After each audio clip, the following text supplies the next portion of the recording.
where Sean Diddy Combs' former girlfriend, R&B singer Cassie Ventura, is facing cross-examination today in his sex trafficking trial. This is happening in federal court, so no cameras are allowed. But joining me now is our own Court TV legal correspondent Kelly Craft, who has been there in New York covering this trial. Please tell us, what is the latest happening there today?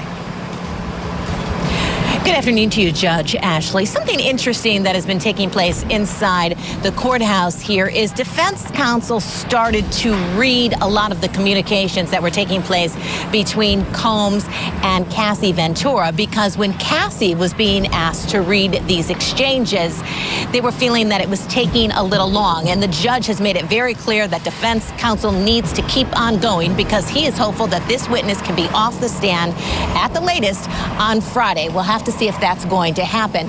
But another thing that was really interesting in one of the exchanges between the two of them, and I'm talking about defense counsel as well as Cassie Ventura, the government star witness who has been on the stand, is Cassie was asked to take a look at some of the communications that were taking place between her and Sean Combs.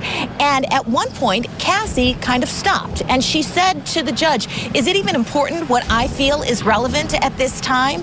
Because the defense counsel was asking her certain questions, and Cassie obviously was feeling like they weren't giving complete context as to exactly what was taking place during these text message communications.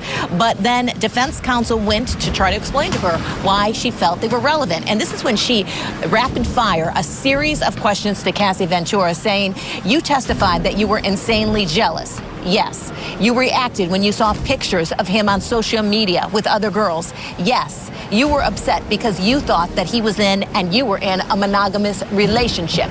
Yes. So that was such an interesting dynamic to watch between defense counsel as well as Cassie Ventura while on the stand. We do want to put up some full screens now for you of what we've been saying, what testimony has been like inside that courtroom. She felt, Cassie did, that some jealousy, as I was mentioning. This is over Combs' former partner, Kim Porter.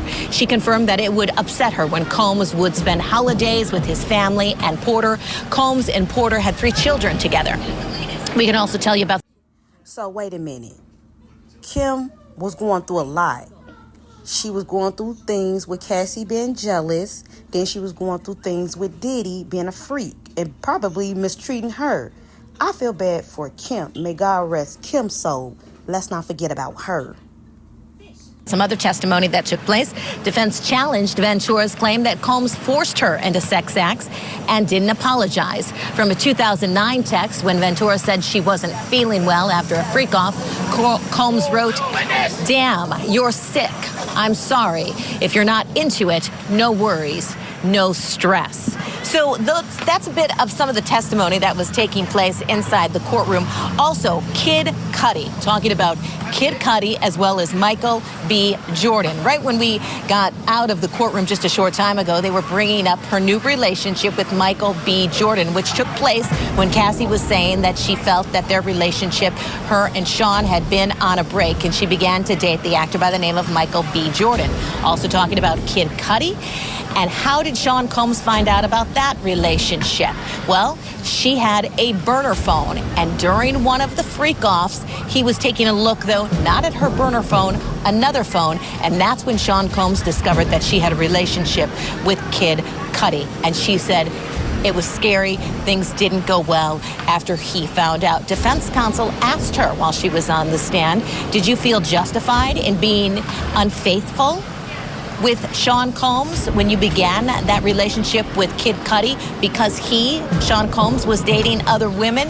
And she didn't really have a good answer to that. She didn't really say she felt justified, but just said, in my mind, we were on a break. So interesting back and forth between defense counsel and Cassie, Judge Ashley. It's getting a little more intense in there than it was this morning. Things were starting off really, really nicely, a nice back and forth between the two of them this morning. It was getting a little intense in there just before.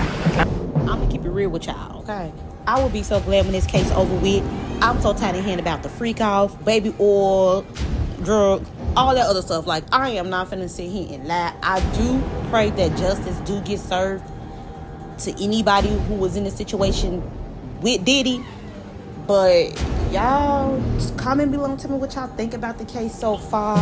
You know, I'm glad that the kids is not there, definitely the daughters, because they don't need to keep hearing hearing about how much baby oil they did use, all the escorts and, ooh, Lord, child, ooh, it's goddamn disturbing at that point. Then you look at him and you be like, Diddy, the awful things they said, this you, bad boy, this you.